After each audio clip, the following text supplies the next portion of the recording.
Ashley. Welcome back to my channel. Hope you guys are doing well. I am really excited for today's video because today I am going to be covering Scream, 1996, Wes Craven, written by Kevin Williamson. Classic, absolute classic. So I have seen Scream probably 300 million times. I grew up with this franchise. It is just as important to me as Halloween. It might be my second favorite horror franchise, I'm not sure. It's between Scream and Friday the 13th. Friday the 13th is really important to me. I grew up watching those movies like religiously, but the first three Screams specifically were pivotal to my childhood. So I'm really excited to be covering them on my channel. So yeah, like I said, I've seen Scream. I've seen it millions of times, so this is not going to be a first time reaction, but there are hundreds of first time reactions on YouTube for Scream. First time reactions. Sure, Jan.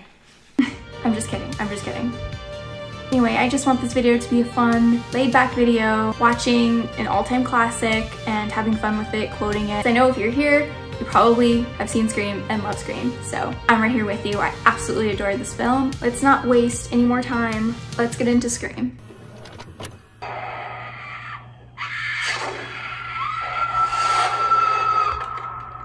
Hello? Hello? Yes? Who's this? Who are you trying to reach? What number is this? Well, what number are you trying to reach? I don't know. Well, I think you have the wrong number. Do I? It happens. Take it easy.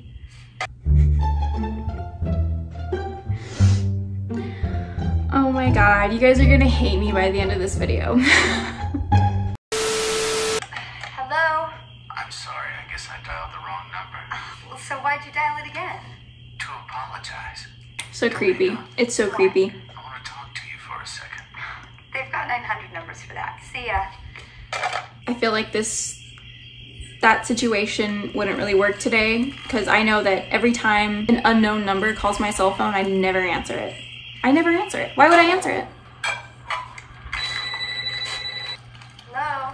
She's got Halloween on VHS right there on the counter. What's this? You tell me your name. Popcorn. You making popcorn? Uh-huh. I only eat popcorn at the movies. Have to have a favorite. What comes to mind? Halloween.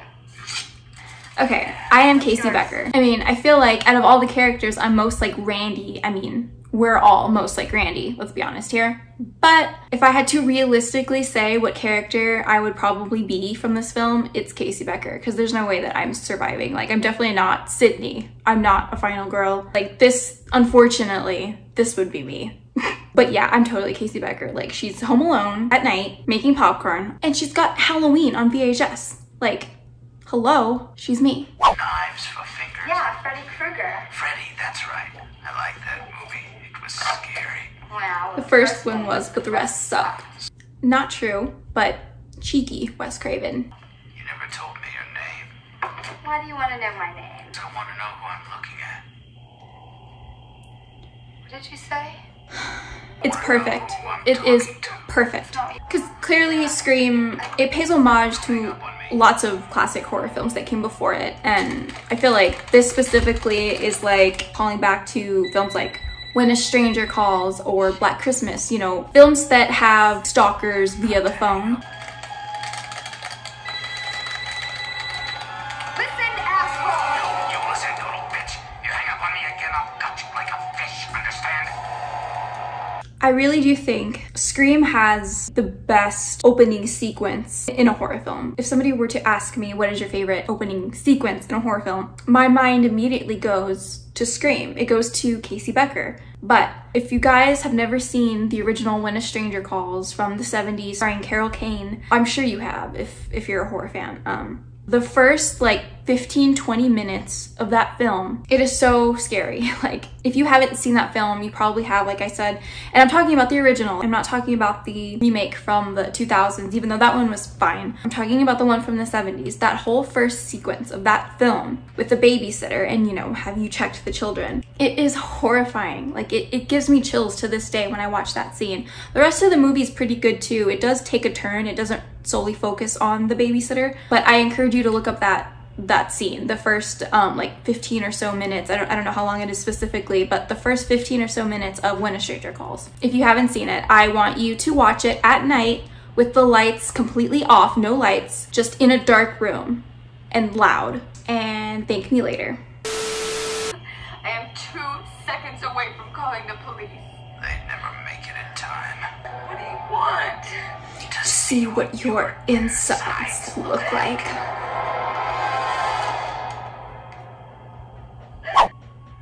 Who's there? So Drew Barrymore was like major reason why Wes Craven even wanted to direct this film in the first place. He just didn't want to do another slasher film like this. And it wasn't till Drew Barrymore, who was a huge star at that time, signed on. And then more people started to sign on, and then he decided to do it. And I believe Drew originally was going to play Sydney. And then she read the script and she decided that she wanted to play Casey because it would throw the audience off because they wouldn't expect Drew to be killed off in the first sequence. Kind of like a Janet Leigh Psycho type situation, which was absolutely genius on her part because this whole scene works so well. She's so good in this sequence. What's his name? Michael. And I like here where she's answering the trivia questions and he asks her who's the killer in Halloween. The music faintly starts to sound like Halloween, like there's hints of John Carpenter's score that come up. Perfect. She does f up here though. I mean, he does trick her. He tricks her for sure. Jason! I'm sorry. That's the wrong answer. It's f up Ghostface. It's f up. Poor Steve. I'm afraid he's out. This is bad right here. He gets gutted. She's so good. She's so good. Also, I would be my pants. Absolutely. Final question. Are you ready? So I do believe in this sequence it's Billy who's talking to her on the phone, and then it is Stu who was outside gutting Steve. But I do believe it's Billy who ends up killing Casey. But I could be wrong about that.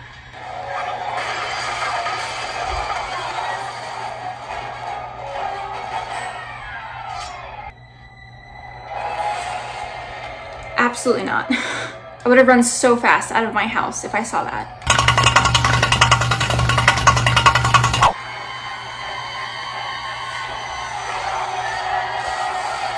It is heartbreaking when she tries to reach out to her parents and they can't hear her.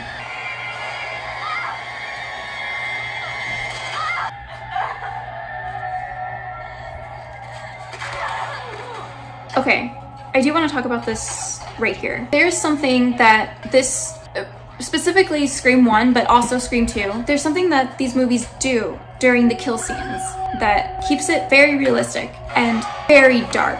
Like, this is a dark, serious sequence right here. And I feel like after part 2, specifically during kill scenes, the movies lose that. And they start to add like little comedic things in it, like stupid lines that really ruin the tension. And it gets on my nerves a lot, specifically with Scream 4. Scream 4 is like the worst when it comes to that. And with this film, the original, and Scream 2, it very successfully balances the comedy and then the horror aspects. Because Scream is actually a hilarious movie, like it's so funny, but it is so scary too. And it balances that so perfectly. And I feel like the rest of the films don't really do that.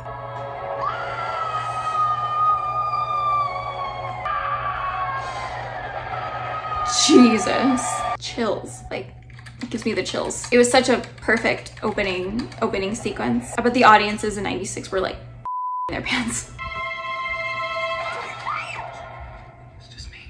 Here's his Johnny Depp moment. And there's the queen, Neve Campbell. I met Neve Campbell a couple years ago at Comic-Con, and she signed my Scream VHS tape. And I was such a freaking dork when I met her. Like, humiliated myself, honestly. We're not worthy! We're not worthy! We're not worthy! We're not! Happy trip, Kay. Oh, close call. Billy, what are you doing? Billy, get the hell out of here. I'm watching television. The Exorcist was on. Got me thinking of you. It did. She's like, it did? This reminded you of me? Oh my gosh, and if you listen, you'll hear a beautiful acoustic version of Don't Fear the Reaper. Favorite song. This is like the third film I've covered so far on my channel that features this song. Lately, we're just... You thought you would climb my window and we'd have a little rough footage. And also just this entire film was just so well casted. Every actor played their roles so perfectly, and everybody is so believable as their characters. And it really did like capture teens in the 90s. Like, I don't know who it was. It might have been David Arquette. I watched like a documentary, and at some point he said like, it's like a John Hughes movie from hell or something like that. And that's so accurate. And I have also seen Scream at the Draft House on the big screen. It was amazing. I've actually seen all of the Screams on the big screen except for 3. I never saw 3. I was too young to see that when it came out, like in the theaters, but I saw 4 when it first came out back, like it was 2011, I think. I was in high school. I saw that with my sister. And then I saw the most recent one, Scream 2022. And then I saw the original and part 2 at the Draft House a couple years back. So yeah, Scream 3 is the only one that I have unfortunately not seen on the big screen. Don't know if they'll ever do a screening of that one anytime soon. That classic Scream music. Oh my god, it's so perfect. Scream really revived the horror genre. I don't want to say the horror genre was dead at this time. I definitely feel like slashers were not really thriving at this point. When you think of like the big franchises like Friday the 13th, Halloween, at this point I think the last Friday the 13th movie was like Jason Goes to Hell. And the last Halloween movie, so this was 96, so the last Halloween movie would have been part 6, Curse of Michael Myers, which I like Curse of Michael Myers, but not a well-received movie, not a good movie.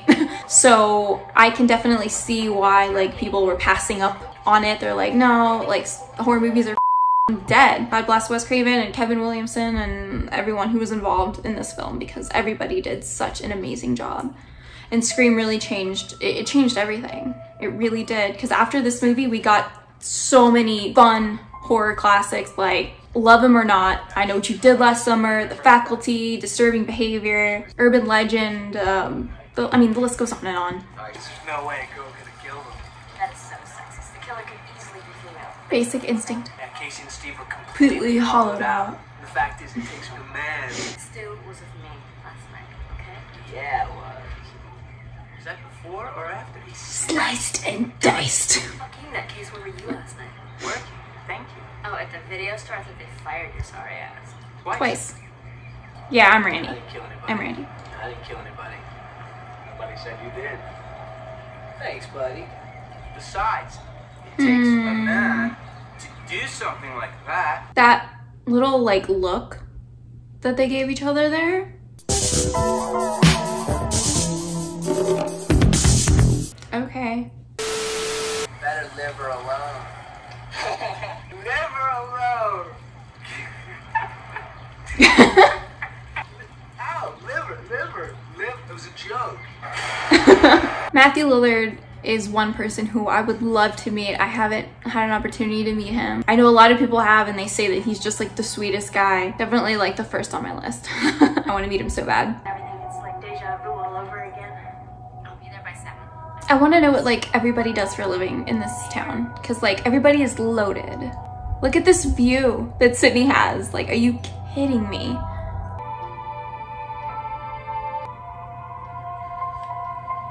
Sydney is probably my second favorite final girl, behind Laurie Strode, of course. She's just, she's so relatable and she's so grounded. I mean, you could even argue that she is the better final girl, because I mean, Laurie, even in that original Halloween, like Laurie, she makes so many mistakes. I mean, you can't really blame her. I mean, like, you know, she's in a traumatic situation, but she does drop the knife several times, and Sydney actually, she kicks ass like right from the start.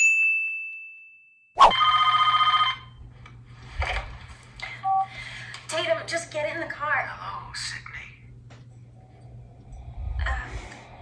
No, absolutely not. Roger Jackson, who did the Ghostface voice, he has the perfect voice. A horror movie or something. Randy, you gave yourself away. And I also love how like everybody in this original movie always thinks that it's Randy. They question Randy like so many different times. Like Sydney thinks it's Randy. Later in the garage, Tatum thinks that it's Randy. It makes sense though. I mean, people always blame the horror fans for being freaks and possible killers. The question isn't who am I? The question is where am I? So where are you? Your front porch. No. Sydney actually, she goes out. She's like, no, yeah, you're f***ing lying. I don't believe a word you're saying. And she just goes out there. She's definitely a badass, that's for sure. Tell Tatum to hurry up, okay? Bye now. If you hang up on me, you'll die just like your mother. Do you want to die, Sydney? Fuck you, you creep. Oh my god, she's so good. She's so good. This is such a great chase sequence. Classic shot right there. Yeah.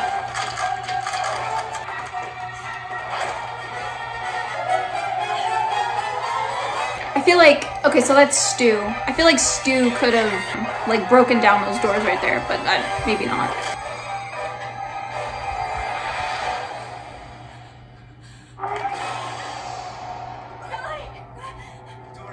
I wonder if audiences in '96, like, I mean, clearly they make Billy seem so suspicious to the point where we are like, there's no way that it could be him. It's too obvious, but it ends up being him, which I think is very clever.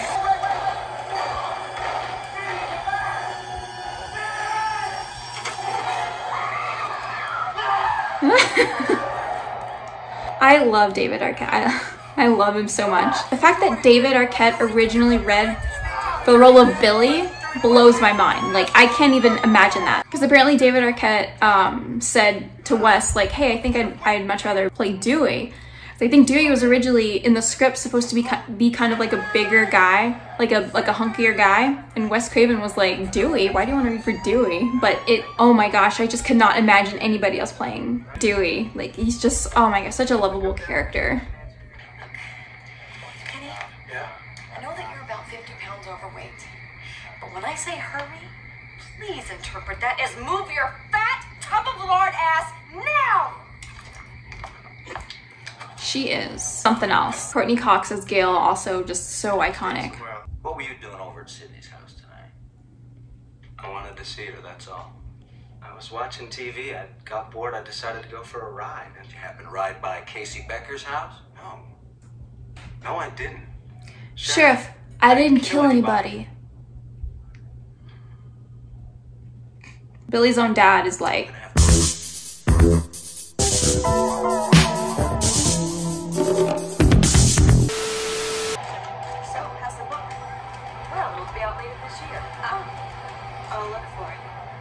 I'll send you a copy.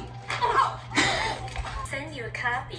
Bam, bitch went down. I'll send you a copy. Bam, Sid, super bitch. I'm Tatum in this situation. Hello? Hello, Sydney. Billy, boyfriend. Who are you? You'll find out soon enough. Dewey just running out in his underwear. Finger on the trigger. Hello. Yes, and the Red Right Hand. Absolute amazing soundtrack too. All the Scream movies had like amazing soundtracks. I think Scream 2 is my favorite soundtrack. Well, no, maybe it's this one. Scream 3 also had a great soundtrack too. I don't know, they were all amazing. Don't worry, stay in school, you'll be safe. So how does it feel to be almost brutally butchered? People want to know. They have a right to know. There was Linda Blair from The Exorcist. Stop right there. I'm not here to fight, I just need to talk. I absolutely love this exchange right here. What you wanted? Cotton Weary's in jail, they're gonna gas him. You think he's innocent? Your testimony put him away, it doesn't really matter what I think. He raped her, and then he butchered her. So Sydney claims that she saw Cotton Weary leaving the house that night. But if you looked closely at that like news footage from earlier with Cotton, he had like the longer hair, very similar to Billy. So it's just believable that she could have easily gotten them confused. So dumb. place is like Christmas. Stupidity leak. Stupidity leak. I think about that line all the time. He called me again last night at Tatum's house. See? Couldn't have been me. I was in jail. Remember? You also clearly didn't wash your hands since yesterday. Ew. You haven't been the same since your mother died. Is your brain leaking? My mom was killed. I can't believe you're bringing this up. No, it's been a year. Tomorrow. I think it's time you got over that. She's not coming back. I still can't believe he said that. Split up. Oh, I also really love this sequence right here. I mean, it is really sad. And I feel so bad for Sydney. What if Sydney killed Casey and Steve? But Sydney went with Steve. She's her own bubble butt boyfriend, Billy. Maybe she's a slut, just like her mother. You're evil. Ladies, it's a common fact. Neve Campbell she was so great at conveying that vulnerability that just makes the audience feel for her so much more. This part always creeped me out. Like, as a kid, when you see Ghostface's feet come down from on top of the toilet, I don't know what it was about it, because I know it's not supposed to be like Billy or Stu. It's just supposed to be like some random person like messing with Sydney. I think it's scary because, yeah, she's at school, just how Dewey said earlier. He said, you're at school, you'll be safe here. And clearly she's not. And I always felt like terrified by this. It's so good. She did like the coolest slide I've ever seen. I would have been dead. If that was actually the killer, I would have been dead. Does the force require you to work out? No, ma'am. Because of my boyish good looks, muscle mass has increased my acceptance as a serious police officer. I think Dewey and Gale had the best moments in Scream 2. I love them in Scream 2. They're so cute. We've got a serial killer on our hands. Well, serial killer's not really accurate. Gotta knock off a couple more to get that title. Well, we can help, can't we? Certainly don't have Hello? Principal Henry's about to get it. Damn shit. Would you call me? Not you, Fred. Not you, Fred. God damn it, Wes. We miss you. It's too easy. We knew that he was gonna be in the closet. The fact that he keeps scaring himself, though, is hilarious. I will say Principal Henry's death is probably my least favorite death from the film.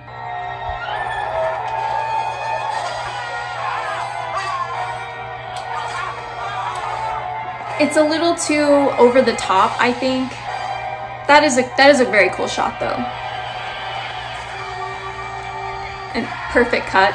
Yeah, to me that was like my least favorite death. I just think that it was a little too over the top, a little too campy for this movie anyway.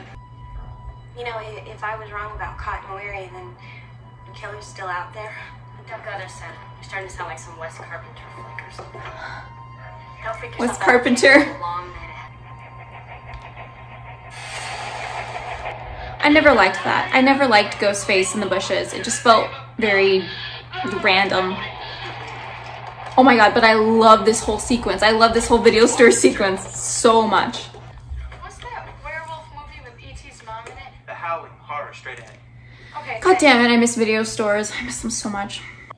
If you were the only suspect in a senseless bloodbath, Would you be standing in the horror section?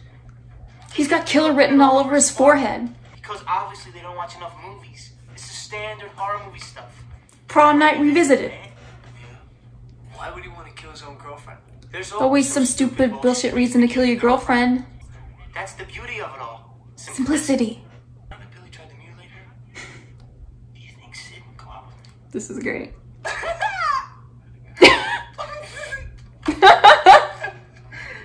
No, I don't at all. Why can't they find their pops, man? Because he's probably dead. Shut when you think about it. So you have a few intimacy issues as a result of your mother's untimely death. It's no big deal, Sid. Billy and his penis don't serve you, right? That was just kind of dumb to me. I just never understood why they had Ghostface in the grocery store. Dewey, Vital Phone just faxed this. Those calls are listed to Neil Prescott, Sydney's father. Of course, like Randy said, the dad's a red herring.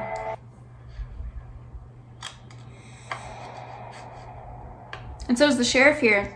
The boots. I don't think anybody really thought that it would have been the sheriff though. Youth of America, Bird Brain, amazing soundtrack. I blast this like once every couple days. It's so good. And it makes me feel like it's 1996 again and I'm in Scream and I'm driving to Stu's big house on my way to get murdered. Yeah. Is that weird? Probably. Do I care? No. I know some of you guys do the same exact thing, don't lie.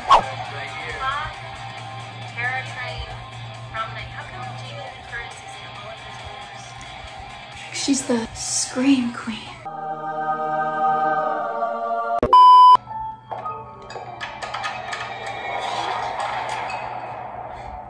I've always been kind of scared of garages. I think my trauma stemmed from this film and this scene right here. More so garage doors. Yeah, it's definitely because of this movie. Is that you, Randy? Again, she immediately assumes that it's Randy. If Sydney sees it, she'll flip. This is so great. Oh, you wanna play Psycho Killer? Please don't kill me, Mr. Ghostface. I want to be in the sequel.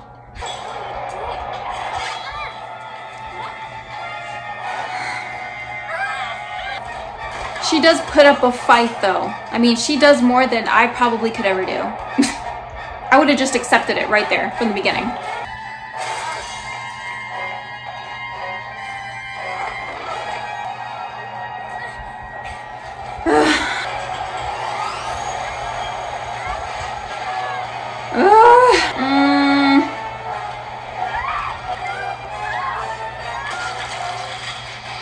I couldn't even imagine going out like that. Of all the possible ways to get murdered and to die, I would have never come up with garage door.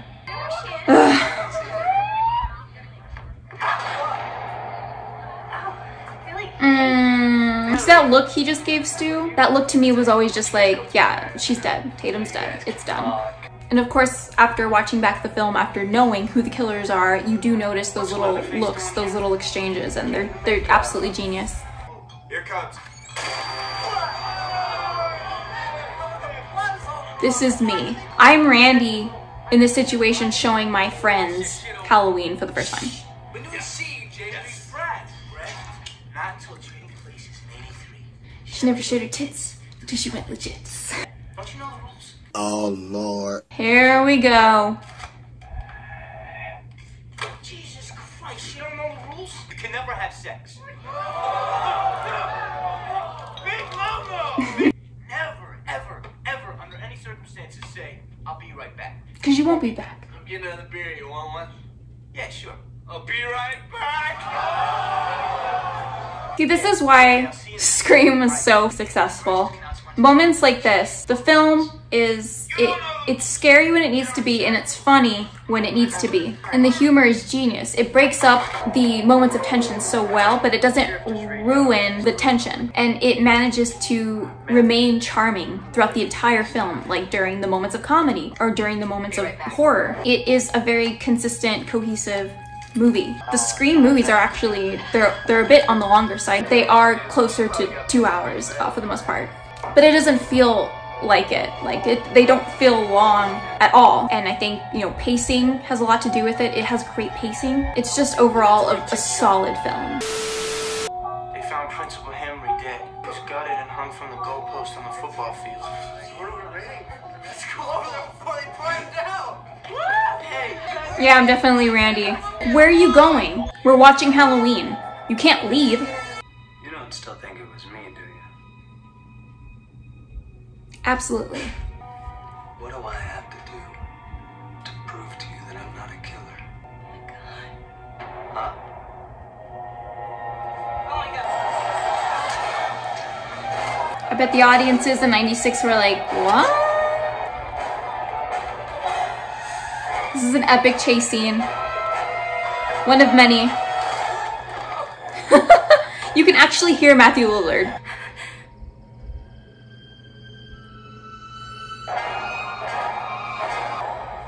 Oh my God, poor Sydney. Watch out. Oh my God. You know he's around. This is me like every other week. Oh,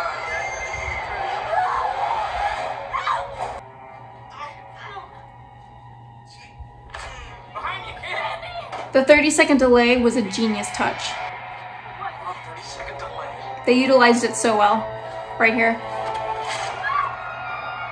Poor Kenny. He deserved better. So goofy. I would have walked into that house and been like, who's watching Halloween? Can I join you?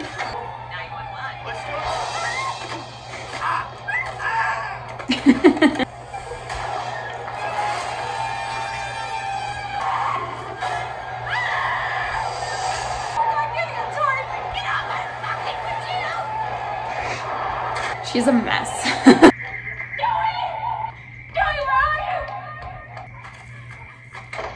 Sydney? Well, we know this becomes a common theme in the Scream movies. Dewey getting f***ed up. I always found it so, like, wholesome how Sydney always relied on Dewey. Like, just her screaming Dewey's name. Like, Dewey is the one that comes to her mind when she's panicking and scared, which makes it just so much more sad to think about how, like, Dewey ended up. And, you know, what Sydney must have felt when she first heard the news that Dewey died. Of course, we'll talk more about that when we get to Scream 2022, but I always found Dewey and Sydney's relationship to be so wholesome. We gotta get the fuck out of here! Stop right there! It's so interesting to watch the scene because when you look at both, like, Jamie Kennedy and Matthew Lillard, it's so obvious, to me at least, like, Randy's emotions look very real, whereas, like, Stu, it looks like a facade. Of course, if I was Sydney, I would have done the same thing, like, yeah, f you both. I'm not trusting anybody. I wonder if people saw, like, the fact that there was 2 killers. I wonder if people predicted that. He's gone mad! Yeah, I mean...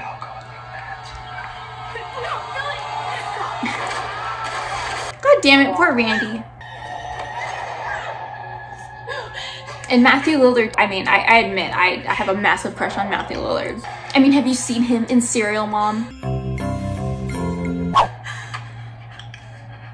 What's the matter, Sydney? You look like you've seen a ghost. And this whole end piece here where we, you know, find out the motive and everything, it's brilliant. Then here we find out that they actually were the ones that framed Cotton and killed Sydney's mother. Like, I couldn't imagine what Sydney was going through in this moment. Like, finding out your boyfriend actually killed your mom. We did your mom a favor, Sid. That woman was a slutbag whore who flashed her shit all over town like she was Sharon Stone or something. Because let's face it, Sydney, your mother was no Sharon Stone.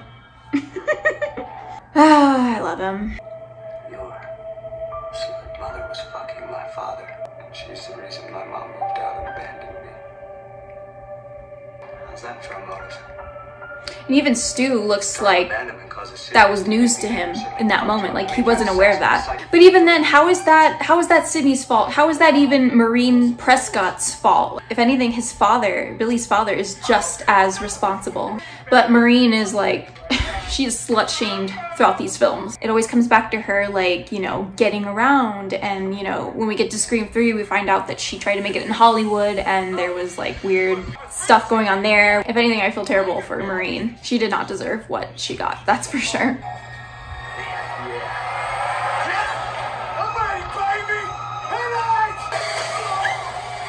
I absolutely love this line coming up here from Billy. Don't you blame the movies? Movies don't create psychos. Movies make psychos more creative. I love that line so much. I'm feeling a rosy here. Again, the movie, it balances like humor and then moments of like tension so well. I man the gun and put her right there. Fuck is it? Right here, asshole. I love Gil right here. I mean, she does f*** up, but...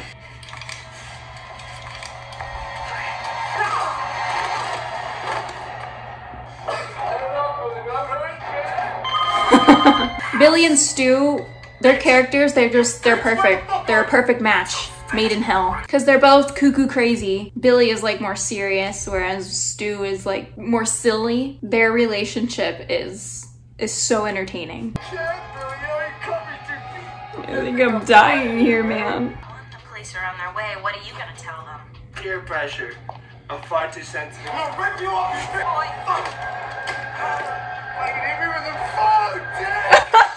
I bet you anything that got the biggest laugh in the theater when this first came out. You're sorry, ass. My mom and dad. Or maybe that did. It had to be a Matthew Lillard moment.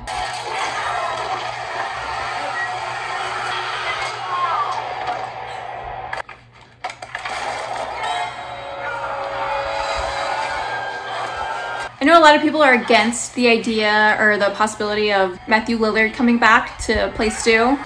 I mean, the chances of him being alive after that, pretty slim. I wouldn't be opposed to it. I mean, I believe they were originally going to bring him back for Scream 3, but of course, Scream 3 had a lot of production issues and they had to change stuff. I don't know, I wouldn't be opposed to it. If they were able to find a way to make that happen, to write it in a way where it doesn't seem silly or like just completely unbelievable. But I know a lot of people are against that.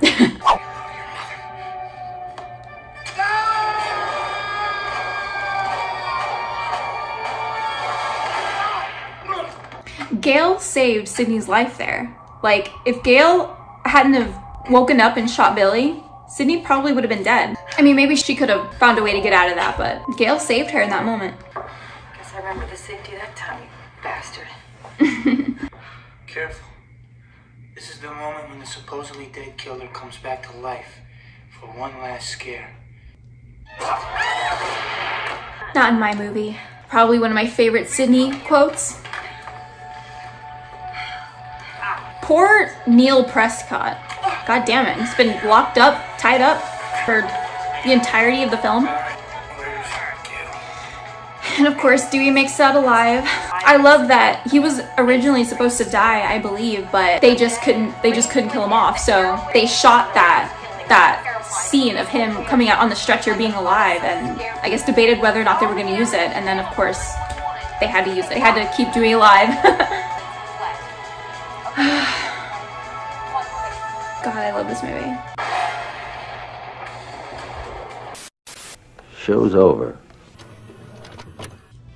Okay guys, that was Scream. That honestly felt like it just flew by. Like, it literally felt like I just started the film, but it always feels like that when I watch Scream. Like, it always just seems to fly by. I guess it's just because it's such a fun movie. I mean, it's Scream. What can I say? What more can I possibly say about Scream? It was a genius idea, Kevin Williamson, a brilliantly written script, brilliantly directed. It came out at the perfect time. Like, I feel like if Scream had come out at another point in like pop culture, it wouldn't have had that lasting impact that it did. I mean, it still would have been popular and widely loved, but I think that the time that it came out was such an important time, and I feel like because it came out when it came out, we got so many more like amazing, fun horror movies because of it. I mean, come on, it's Scream. It's a classic, and I'm so glad that I got to watch it with you guys and talk about it. Hope I wasn't too annoying. My next video, we are going to be getting back into my favorite franchise, Halloween, with Halloween 4, The Return of Michael Myers. I'm very excited about that. We are going back to Haddonfield. Want to thank you guys again for watching and for supporting me, for being really nice in the comments. As usual, I appreciate you so much. Talk to me in the comments about Scream, and I'll see you next time. Have a good one.